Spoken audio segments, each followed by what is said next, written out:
Warriors in 5, according to Marcus Thompson, who is the author of a new book out called Golden. And in between timeouts, I was finishing it up. I just got it on Friday. But first of all, congratulations.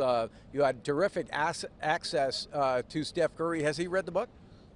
He's read a couple chapters, I think. I told him, I said, Steph, you might want to read, chapter 3 and chapter 8. And maybe chapter 1, but you got to read chapter 3 and chapter 8. I think he read those two, and then now he's like, I'll read the rest later. I think those are the ones he kind of wanted to make sure, because I gave him the heads up, like, you might want to read those. And I think he read that. Everybody has to put a little, I don't know if it's controversy is the right word, but get people to talking about a book. Is that what you were warning him about?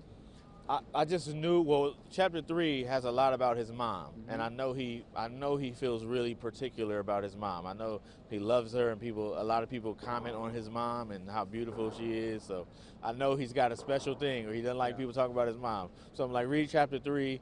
It's a lot about your mom. And then chapter 8, I was like, you know what, people will be talking about this, so you need to be prepared for what people are going to say. And I think he read those two. I think he really read it all, but he doesn't want to say it because he couldn't put it down. That's what happened. Well, that's what you want, right? So if you read this book, what you really find is I started putting in my mind a pie graph, and it's really about everybody who is instrumental in forming who Steph Curry is today. And the title of your book is called Golden, but it easily could have been called Adversity, because that seems to what has shaped the competitive nature and the person that he is today. Agree? That's exactly it. You almost think it might be automatic because his dad was an NBA player and a great shooter, and like there was this transfer of power. And of course he was going to make it to the NBA, but really his road was different. It was unique. It was hard. Nobody felt like he could do this. And it's not even just like in college. It's high school, middle school. Like, he's been facing this all his life. So it's really a story of overcoming adversity. Talk about Larry Riley when he went back to a game against Davidson and Purdue. Purdue blew him out, right?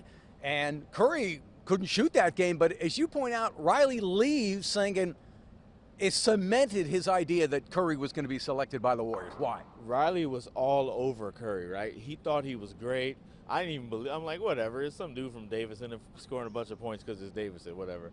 But Riley wanted to see how tough he was. He wanted to see how he would handle getting beat up, getting like physically manhandled. That's the type of ball Purdue played. So he walked away. Even though Steph didn't play well, he walked away, noticing Steph never backed down. He kept going at him. I think he had a good assist game.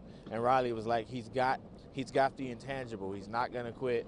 And the question about him was, could he play point guard at the NBA level? He wasn't athletic enough. He was small. But Larry Riley saw, this dude's got a little extra something inside of him. He won't be scared and he won't back down. And after that, he knew he was going to draft him if he was there. Yeah, as you point out, people didn't believe he was a true one. He might be a tweener, it might be a better two. So that's the adversity that faces there. Obviously, then becomes his physical toughness. Are his ankles going to hold up to the 82-game season? And this becomes his test with the Warriors, and another thing he has to try and overcome. But talk about the Mark Jackson section, where he ends up in a congregation there, Mark Jackson's church, and tell me about that, what happens there. So, the team goes, Mark Jackson invited all his players to church. They were in L.A. Mark Jackson had a church in L.A., so he invited all his players, and Steph was one of the many who went. And in that, the worship service, Mark Jackson's wife, who is the co-pastor there, wanted to bless Steph's ankle. She wanted to pray over him.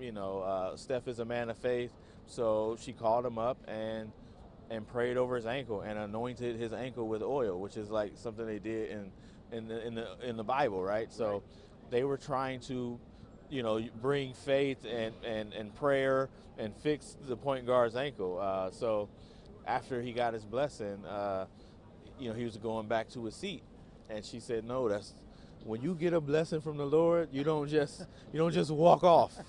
You got to show you believe." So Steph started hopping on his injured ankle to show that he believed, and it was a real surprising moment for him. That's not he doesn't go to that type of church. His church is much more conservative, but you know, he went with it. They were trying to help him, and he accepted it. So it turned out to be an interesting moment. And I'll tell you this, no ankle problem since then. Now, that's right. There's a higher power. Right? And Right. look, he's been fine ever since then. That was 2012. They went to the playoffs, and we haven't talked much about his ankle since then. Look at his accomplishments. Obviously, he's won an NBA championship, unanimous MVP back-to-back seasons. But you point out in your book that there's a growing resentment in the NBA regarding Curry. Westbrook laughing about his defense, the choir boy image, the fact that he got unanimous MVP. Is there a resentment about Curry? Because you point out that Curry represents privilege, and you even bring up the fact that those with lighter skin are not always readily embraced with those with darker skin. You know, there's a colorism is, you know, a long-standing thing in the black community, and typically, you know, lighter skinned blacks, you know, it's associated with certain privilege. Even like when you were kids, right? The light-skinned dudes got all the girls, right? So that's just how it is. And the guys always like the light-skinned girls. So that's like a inter-community thing, but a lot of it is they just don't believe Steph is tough on site. They don't think he's tough. They don't think he's hardcore, and they don't think he's been scrutinized like they were. And a guy like LeBron, who we've been following since 16, you know, he's had the heat on him, and he had to go through that in order to be anointed. Steph was immediate. It was sudden. It was nobody knew who he was in 2013. 2014, he's MVP, right? 2015, he's a champion. So I think the general sentiment is the adoration that he has received massively from the media, from fans, from people everywhere. Like, it just happened so fast. They wonder if he deserves, like, I don't think he deserves it. And that really stuck out to me when the players voted. They decided we want to vote for our own MVP, and they voted James Harden. They basically said Steph Curry is not our MVP. And I'm like, why would they do that? And it's because they were, in essence, saying, like, we're not buying the hype of Steph. Has that perception changed? I don't know that blowing a 3-1 lead helped it, and throwing a mouthpiece at people. Like, the narrative is, see, we told you, right? You know, you can't handle the toughness, but I think it needs to be more time. I think a lot of people, by the way, understand that Steph is tough and he is really great. It's the star power. It's your fault, my fault, because we compared him to Jordan and voted him unanimous MVP.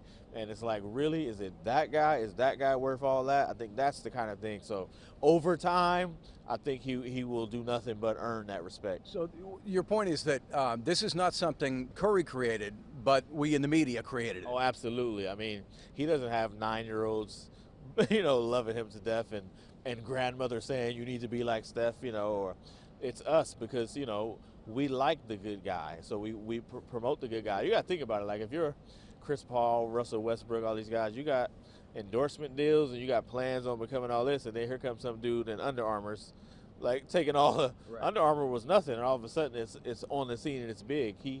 He took over in a way you don't see, and it was immediate. It was out of nowhere. We know him in the Bay Area, but in 2013. Steph was not a national phenomenon. He didn't even make the All-Star team. So, and then all of a sudden he's MVP. So if you're doing that well, especially that fast, you're going to meet resistance. It's a guarantee.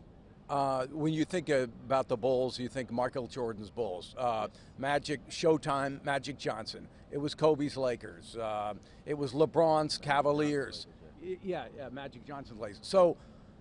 So when you think of the Warriors, are these Steph Curry's Warriors? Without question. I think we will look back on this era as the Steph Curry era, just like we look back on Jordan winning 3 championships as a Jordan era. And I know that's, like, so we get it because we were here in 2011 and 2012 when Clay wasn't that good, when Draymond was on the end of the bench as a rookie reserve, like coming in for spot minutes, and it was Steph carrying the team in the 2012 playoff. So we kind of seen this develop. I don't think the nation has seen that. The nation just, the casual fan popped on with 4 All-Stars, right? And then they go get KD. So we know what this is and how this happened. So I think we will look back at this and say, man, Steph Curry really changed this around. And then we'll have a great book to point it out. Yeah. The book is called Golden. Couple more. After 382 pages and having the access that you did with Steph Curry, did your opinion change of him at all?